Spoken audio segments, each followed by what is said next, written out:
देवी सर्वभूतेषु विष्णुमायेति शब्दिता नमस्तस्यै नमस्तस्यै नमस्तस्यै नमो नमः।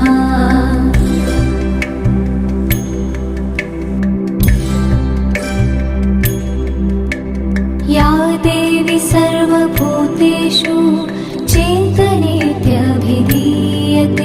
नमस्तस्यै नमस्तस्यै नमस्तस्यै नमो नमः।